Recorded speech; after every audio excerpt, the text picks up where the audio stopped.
Hello दोस्तों, मैं हूं आपका होस्ट और दोस्त रविंदर हेलावत और आप देख रहे हैं रिव्यू बाय रवि। तो वीडियो शुरू करने से पहले मैं आपसे छोटी सी रिक्वेस्ट करना चाहूँगा, प्लीज़ वीडियो को लाइक करना और ज़्यादा से ज़्यादा शेयर करना और कमेंट करके आप बताना कि वीडियो आपको कैसी लगी, और साथ में चैनल को सब्सक्राइब करना और बेल आइकन को प्रेस करना ताकि आने वाली हर एक नई वीडियो का नोटिफिकेशन सबसे पहले आपको मिले। आप ये करोगे तो आपको मिलेगा नोटिफिकेशन और मुझे मिलेगा मोटिवेशन।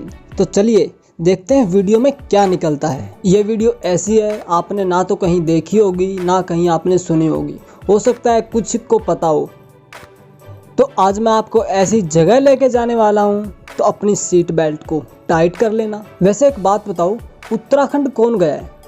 और उत्तराखंड गया है तो बद्रीनाथ कौन गया है? आप मुझे कमेंट में बता सकते हो। और जो बद्रीनाथ गया है और उसको उस जगह के बारे में नहीं पता है, आपने ना बहुत बड़ा कुछ मिस कर दिया। तो कोई बात नहीं, आपका भाई आपके पास, चलो मैं आपको वहाँ पे घुमाने लेके चलता हूँ। बद्रीनाथ से 3 किलोमीटर आगे देश का यानी हिंदुस्तान का आखिरी गांव आता है। आपको सुनकर थोड़ा शौक लगा होगा ना? अरे यार, मुझे भी बड़ा अजीब लगा था जब मैंने पहली बार सुना था। उत्तराखंड के चमोली डिस्ट्रिक्ट में एक गांव आता है माणा, और ये गांव का नाम एक मणिभद्र देव के नाम पे रखा गया था। अगर हम बात करें इसकी ऊंचाई की, ये कहाँ पे स्थित है, इस समुद्र तल से 10,500 फीट की ऊंचाई पर स्थित है। और 2011 के जनगणना के अनुसार इसकी आबादी 1,214 लोगों की है। अब हम आते हैं इसके सबसे इंटरेस्टिंग फैक्ट्स पर। और अगर आपने इसके इंटरेस्टिंग फैक्ट्स सुन लिए ना, तो भाई आपको गारंटी देता हूँ, लॉकडाउन में जितने बोर हो रहे हो ना, उतने ही एक्साइटेड होगे लॉकडाउन के बाद वहाँ जाने के लिए। इस गांव का पहला फैक्ट तो ये है, ये महाभारत काल से जुड़ा हुआ है। दूसरा, भगवान गणेश से जुड़ा हुआ है। और ये गांव है जो ये पाप मुक्त और श्राप युक्त माना जाता है। और इस गांव को चारों धामों में सबसे पवित्र जगह माना जाता है। वहाँ के लोग ये भी मानते हैं कि यहाँ की धरती को शिव जी का विशेष आशीर्वाद मिला हुआ है। जो भी इंसान यहाँ पे आता है उसकी सारी गरीबी दूर हो जाती है।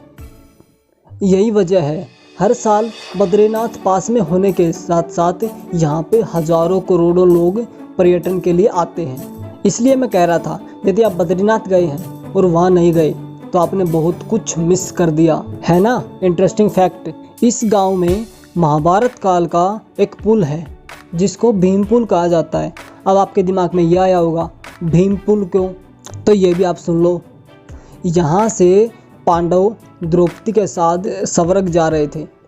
यहाँ से एक रास्ता स्वर्ग को जाता है और उसके बीच में सरस्वती नदी आती है और वहाँ बहुत बड़ी खाई थी। तो भीम ने सरस्वती नदी को कहा कि आप मुझे रास्ता दे दो, हमको उस साइड जाना है। तो उसने रास्ता नहीं दिया। तो भीम ने क्या किया, 2 बड़े बड़े पत्थर उठा के उस नदी के ऊपर लगाए और वहाँ से स्वर्ग के लिए निकल गए। आज भी लोग जब वहाँ घूमने के लिए जाते हैं तो उस रास्ते से स्वर्ग का रास्ता कहा जाता है, जिसको वहाँ से लोग घूमने के लिए आगे जाते हैं। जब कोई माणा गांव के अंदर प्रवेश करता है तो सबसे पहले गुफा दिखाई देती है।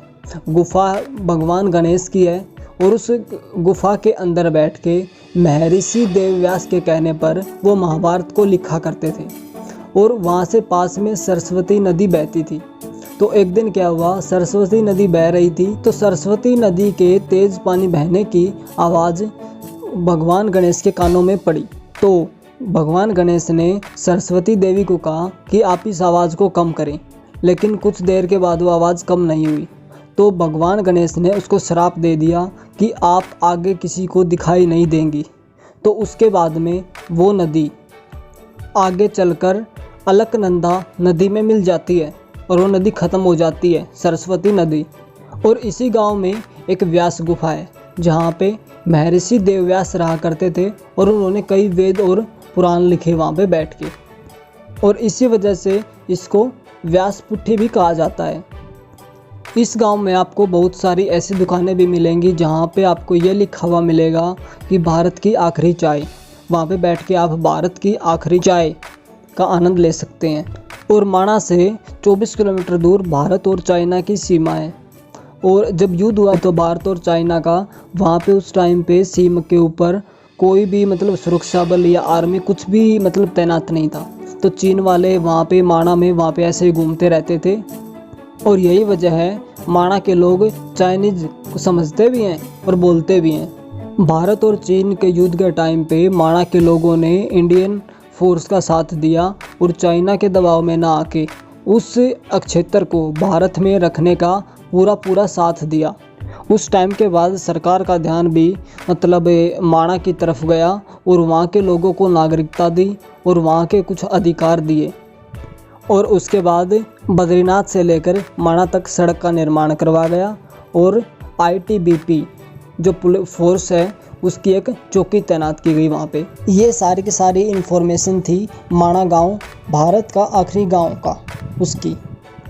मुझे तो बताने में बड़ा मज़ा आया, आपको सुनने में आई होप बड़ा मज़ा आया होगा। आपने अच्छे से समझा होगा इस गांव की मतलब प्राचीन हिस्ट्री को। और लॉकडाउन के बाद में वहाँ पे जाके ज़रूर देखना और कमेंट करके ज़रूर बताना वीडियो कैसी लगी। और ज़्यादा से ज़्यादा वीडियो को शेयर करना ताकि दूसरों को भी पता चले, ताकि वो सुन के वो भी एक्साइटेड हो वहाँ जाने के लिए। और रिव्यू बाय रवि चैनल को सब्सक्राइब करना और साथ में बेल आइकन को प्रेस करना ताकि आने वाली हर एक नई वीडियो की नोटिफिकेशन सबसे पहले आपको मिले। अब मिलते हैं नेक्स्ट वीडियो में, तब तक बाय, टेक केयर, जय हिंद।